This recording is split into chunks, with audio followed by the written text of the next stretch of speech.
እዞም ንሪኦም ዘለና ኣኻውኽ ዝነግርዎ ታሪኽ ኣለዎም።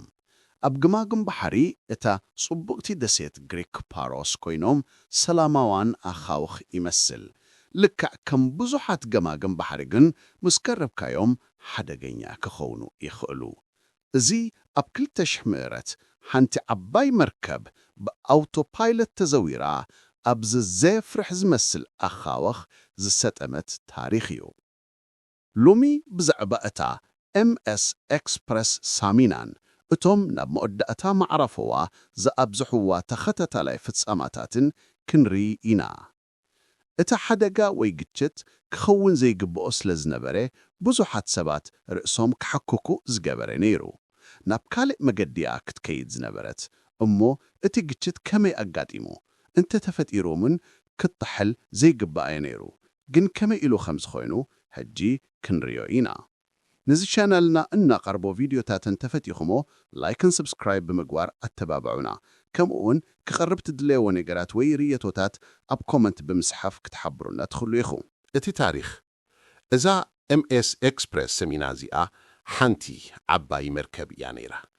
ብቐሊሉ እንተተዛረብና ሮል ኦን ሮል ኦፍ ተሳፈርቲ ትጽዕን ፌሪ እያ። ግን ህይወታ ከም ኤክስፕረስ ሰሚና ተሰይማ ኣይጀመረትን። ሓያሉ ስማት ብምቕያርን ሃገር ብምቕያርን ካብ መጀመርታ ህይወታ ናብ መወዳእታ ደው ሄላ።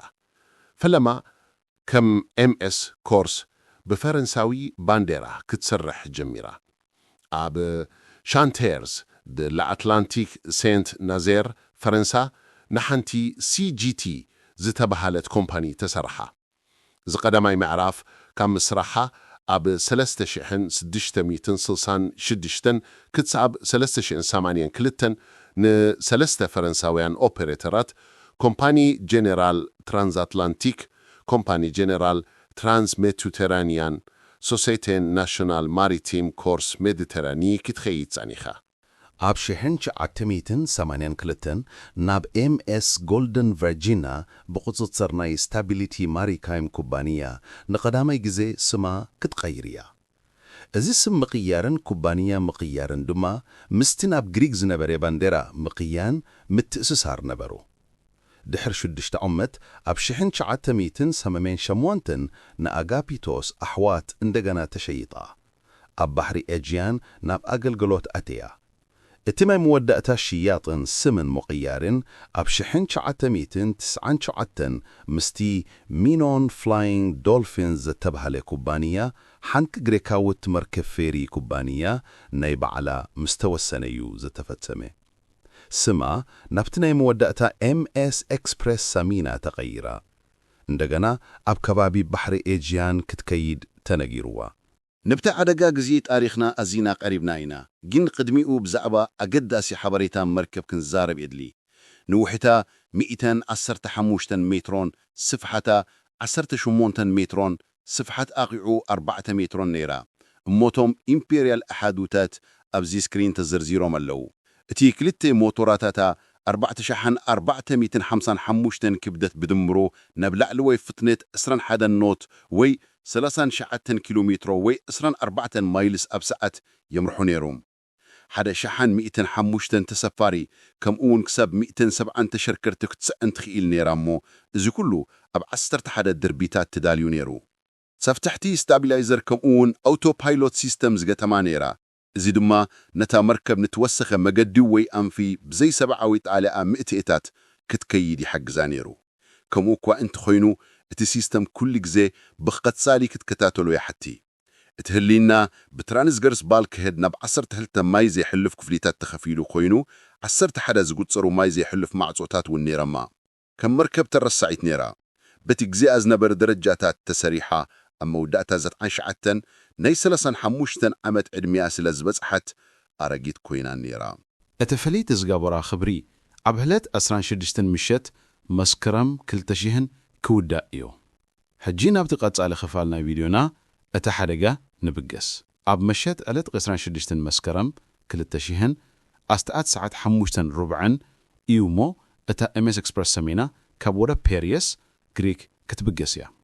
407 30 ተሳፈርቲ ከምኡውን 31 መርከበኛታት ኣለዋ።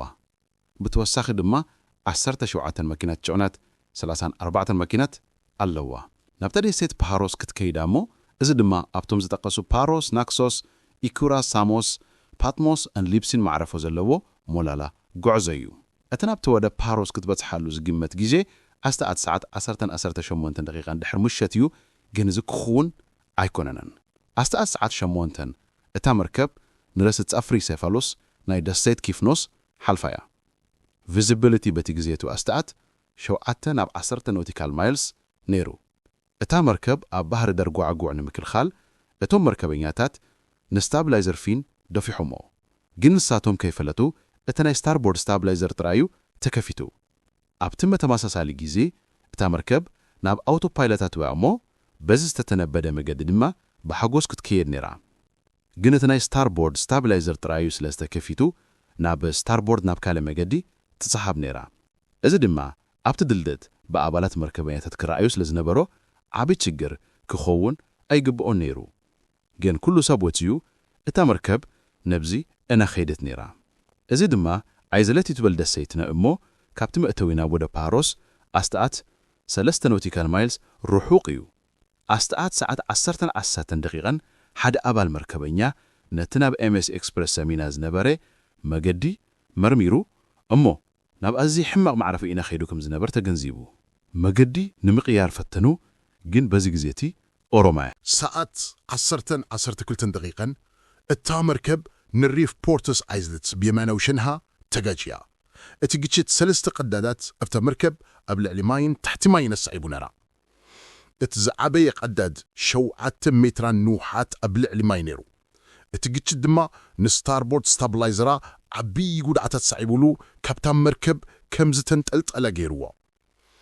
እታ መርከብ መገዳ ቀፂላ ግን ድሕሪ 3 ደቂቕ ምድፋእ ናብ የማናዊ ሸንሃ 5 ዲግሪ ክትንጠልጠል ጀመረት። ማይ ኣብቲ 3 ሜትራ ቀዳድ ኣብ ታሕቲ ማይ ዝነበረ ከይኣቱ ጀመረ። እዚ ድማ ስታብላይዘር ኣብቲ የማናዊ ሸንሃ ዝነበሮ ሰፍሪ ነራ። እዚ ድማ እቲ ክፍል ሞቴራት ዝነበሮ ሰፍሪ እሞ እዚ ጽቡቕ ኣይነበረን። ፈለማ እቶም ኣብ መርከብ ዝነበሩ ተሳፈርቲ እንታይ ይኩን ከም ዘይሎ ብዙሕ ኣይፍልጡን ነይሮም፣ ግን ክሸፍንዎ ዘያእሉ ነይሮም። ኣብ ሰዓት 10:25 ደቂቓን እታ መርከብ 14 ዲግሪ ቀኒና ነይራ። እዚ ድማ ማይ ናብቲ 7 ሜትራ ቀዳድ ንመጀመርታ ግዜ ኣብ ልዕሊ ማይ ዝነበረ እዩ ኣቱ። ናይ ጽግር ኣጋቲሙ መልእኽቲ ተላኢኹ እሞ ብሓደ ኣብ ጥቓ ዝነበረ ፍሊት ኔቶ ወትሩ ልምምድ ዝገብር ናረያ ዝተረኸበት። እቲ ናይ መርከብ ኤሌክትሪክ ድማ ጣፊኡ እኒዩ ንመርከብ ኣብ ጽልማት ኣእተዋ። እታ መርከብ ክትጥሕል ምስ ቀጸለት ካብቲ ኣብ መርከብ ዝነበራ 8 ምርሕን ህይወት 3 ጥራይ ኣብ ተኸሚሙ ኣልተኻኢሉ። ኣብ ኣስተኣት ሰዓት 10:32 ዲግሪ ጥሒላ ነይራ። ድሕሪ 18 ደቂቕ እታ መርከብ ናብ ሓደ ሸነገ ወዲቓ ነይራ። ብዙሓት ሰባት ብጃኬት ህይወት ተጠቒሞም ናብ ማይ ክዘለዉ ነይሮሞም። ኣብ ግዜ ምትሓል ኩሉ ረበሻ ኣብቶም ኣብ መርከብ ዝነበሩ ተረኣዩ። ኣብቶም መርከበኛታት ንተሳፈርቲ ባዕሎም ክእስኡ ገዲፎሞም ካብታ መርከብ ክዘልዉ ጀሚሮም። እዚ ድማ ነቲ ሞት ናይ ሰባት ክውስኽ ገይርዎ። ኣብቶም ቀዳማይ ንኽድሕኑ ዝበፅሑ ሰባት ናይ ሮያል ኔቪን ግሪክ ወደብ ኣካላት መራክብ ነይሮም። ከም ቢቢሲ ዝሓበረቶ ሓንቲ ሄሊኮፕተር ካብቲ ኣብ ጥቑ ፓሮስ ልምድ ይገብር ዝነበረ ናይ ባሕሪ ሓይሊ HMS ኢንቪንሲብል 12 ኣብ ሓደ ከውኺት ሓፂሮም ዝነበሩ ኺዮቶም ኣዳንሓት፣ 2 ካብኣቶም ድማ ብሃይፖተርሚያ ይሳጉ ነይሮም።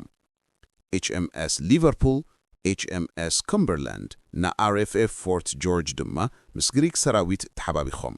ኣብቲ ዓብዪ ስርሕት ምድሓን ድማ ዓደገ ይገላብውን ናይ መዘናጋኢ ገላብውን ሓላዊ ባሕሪ መራክብን ተሳቲፎም። ብዙሓት ከም ምትሓል ዳሒኖም ዝነበሩ ሰባት ኣብቲ ካብ ባሕሪ ወፃ ከውኺ ተጣቢቖም ጸንሑ። ሰዓት 11 PM እታ መርከብ ሙሉእ ብምሉኡ ትሒላ ኣለራ። ካብ መጀመርታ ክሳብ መወዳእታ ኣብ ታሕቲ ሓንቲ ሰዓት ብምሉኡ ትሒላ። እቲ ምትሓል ናይ 80 ተሰፈርቲ ሞት ኣስዒዑ። ብተወሳኺ ድማ ሓደ ኻኢል ሰብ ኣብቲ ሓደጋ ዘይነበረ ብስምባዴ ምስኦም ተሰሪዑ። እቲ ሰብ በቲ ግዜቲ ኣብ ፓሮስ ነይሩ። ብውቃዕ ልቢ ሞይቱ። ምናልባት መውቱ ብሰንኪ እቲ ኽደሙ ዝረአየዎ ሓደጋ ዝመጽእ ጭንቀት እዩ። Don't forget to hit subscribe.